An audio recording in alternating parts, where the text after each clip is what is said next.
মনে করুন ২-৩টে বুথে রিগিং হলো, আমরা টোটাল ভোটটা কি বাতিল করতে পারবো? তাহলে টোটাল পঞ্চায়েত ভোটটা বাতিল হয়ে যাওয়া উচিত ছিল। আজকে আমাদের দায়িত্ব কে নেবে? এতগুলো ফ্যামিলি, আমরা যে আবার চাকরি পাবে কি গ্যারান্টি আছে? তাহলে আমরা এই অনিশ্চয়তার মধ্যে কেন যাব?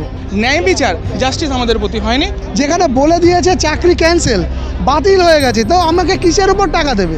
এসএসসি কিন্তু গাছাড়া মনোভাব নিয়েছে। আপনারা ৫,০০০ জনকে বাঁচতে গিয়ে চুরি বাঁচতে পারছে না, সেই দায় আমাদের উপর কেন চাপাচ্ছেন আপনার? হতে পারে তারা কোনো কিছু নোকাতে চাইছে বা কাউকে বাঁচাতে চাইছে।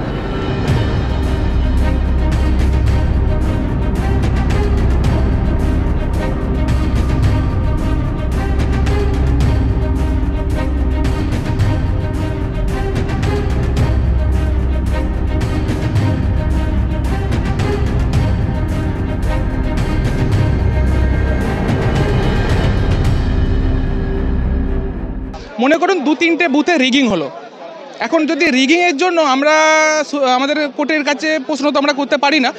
আমার প্রশ্ন সবার কাছেই রইল যে আমরা টোটাল ভোটটা কি বাতিল করতে পারবো? পঞ্চায়েত ভোটে ভায়োলেন্স হয়েছিল আমরা জানি, রিগিং হয়েছিল আমরা জানি, কিন্তু তার পরিপ্রেক্ষিতে যেহেতু রিগিং হয়েছে এবং কে রিগিং করছে বুঝতে পারিনি, তাহলে টোটাল পঞ্চায়েত ভোটটা বাতিল হয়ে যাওয়া উচিত ছিল।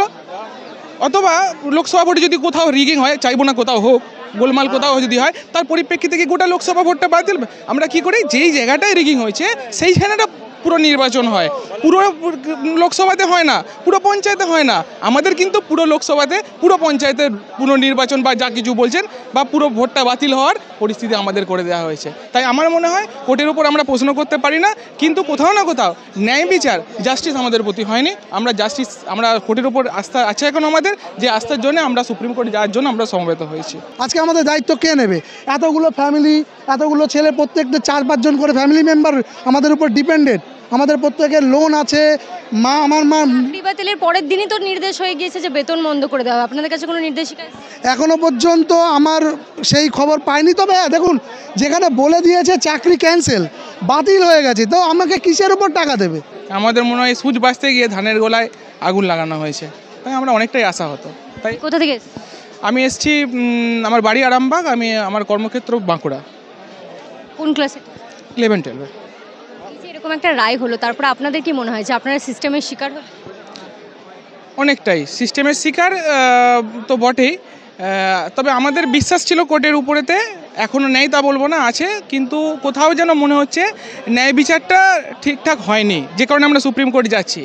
ন্যায় বিচার এটাই ছিল যে যারা দোষী তাদেরকে বাদ দিয়ে যারা স্বচ্ছভাবে নিয়োগ হয়েছে, যারা রাত জেগে পড়াশোনা করে দীর্ঘদিন পরিশ্রম করে চাকরি পেয়েছে, তাদের চাকরিটা হাত না দিলেই ভালো হতো আমার মনে হয়।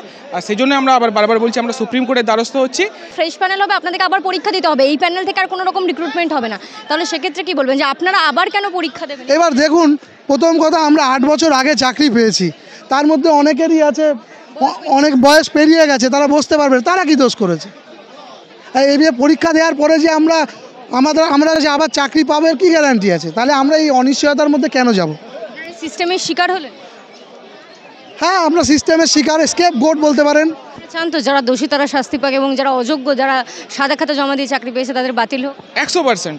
যারা সাদা খাতায় জমা দিয়ে চাকরি পেয়েছে বা অন্য কোনোভাবে যেটা অথেন্টিকেটেড ওয়ে নয়, সেখানে যেভাবে তারা যদি কোনো পেয়ে থাকে 100% আমরা চাইছি তারা বাতিল হয়ে যাক। এবং এটাও আমরা অ্যাড করছি, এই যে ভিড়টা দেখছেন এখানে আমরা একটা সিঙ্গেল পার্সন আমরা এরকম কাউকে নিচ্ছি না যার নাম সিবিআই লিস্টে বা অন্য কোনো লিস্ট যেটা অবৈধ বলে যারা হয়েছে, মানে যারা র্যাঙ্ক জাম্প বা এই ধরনের যে জিনিসগুলো আছে, যাদেরকে কোর্ট বা সিবিআই বলেছিল না এরা আগেই ওদেরকে রিজেক্ট করে দেওয়া ছিল, সেরকম আমরা একজনকেও নেব না। সেই জন্য আমাদের যখন জমা নেওয়া হচ্ছে ওখানেতে যথেষ্ট ভেরিফাই করে জমা নেওয়া হচ্ছে যে তার কোনো রকমের অবৈধ লিস্টে নাম আছে কি না, যদি থাকে আমরা তাকে এখনই বাতিল করে দিচ্ছি। দায় কার? দায় আমরা কিছুটা দেবো। দেখুন, এককভাবে কারোর দায় বলা যায় না, এখানে অনেকের মানে মদত আছে আমি বলতে পারবো। ফার্স্ট হচ্ছে যেটা এসএসসির আরও সচেতন হওয়া উচিত ছিল, কারণ যারা সৎভাবে চাকরি পেয়েছে তাদের ডিপেন্ড করার দায়িত্ব ছিল এসএসসির। এসএসসি কিন্তু গাছাড়া মনোভাব নিয়েছে, কেন জানি না, হয়তো কোনো অসৎ উদ্দেশ্য ছিল, হতে পারে তারা কোনো কিছু নোকাতে চাইছে বা কাউকে বাঁচাতে চাইছে, সেই বাঁচাতে গিয়ে যারা সৎ ছিল তাদেরকে কিন্তু একটা বিপজ্জনক জায়গায় এসএসসি ফেলেছে। আর মেবি এখানে কোনো রাজনৈতিক মদতপুষ্ট ব্যাপারও থাকতে পারে, তবে আমরা এটা অতটা মানে যেহেতু যেটা সামনে আসেনি আমরা সেটা বলতে পারবো না। মেবি হতে পারে যে এখানে একটা রাজনৈতিক কোনো খেলাও হয়তো থাকতে পারে। জমায়েত থেকে অনেকে বলেছেন যে আপনাদেরকে বারংবার ডকুমেন্ট সাবমিট করতে বলা হয়েছে, এসএসসি বারংবার চেয়েছে, যে বারংবার পরীক্ষার মধ্যে দিয়ে যেতে হয়েছে, যে আপনারা ওএমআর জমা দিয়েছেন কিনা, আপনারা পরীক্ষা ঠিকভাবে দিয়েছেন কিনা, সেই সমস্ত ডকুমেন্টস আপনাদেরকে বারংবার দিতে হবে। হ্যাঁ, আমাদের প্রায় আমরা ডকুমেন্ট ভেরিফিকেশান তো করে এসেছি। আমাদের কাছে দেখুন, মেন ব্যাপারটা হচ্ছে আমরা যারা যোগ্য প্রার্থী আছি তাদেরকে নিয়ে তো কোনো কেসই ছিল না। আমাদের কি মাথা ব্যথা হচ্ছে, যাদের ওএমআর ম্যানিপুলেটেড হয়েছে তাদেরকে ডেকেছে, তাদেরকে সাথে ইয়ে হচ্ছে। আমাদের তো কোনো ডাকেনি কোর্ট যে তোমার চাকরি চলে যাবে, তুমি আসো, তোমার আত্মপক্ষের সমর্থন দাও বা তুমি তোমার ডকুমেন্টস জমা দিয়ে যাও। আমাদের ডাকেনি, আমরা যাব কেন? আমরা তো যোগ্য ক্যান্ডিডেট।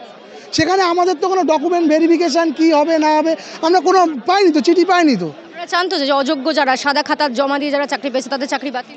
অবশ্যই 100%। আজকে তাদের জন্যই তো আজকে এই অবস্থাটা হলো, তাদের চাকরি বাতিল হোক।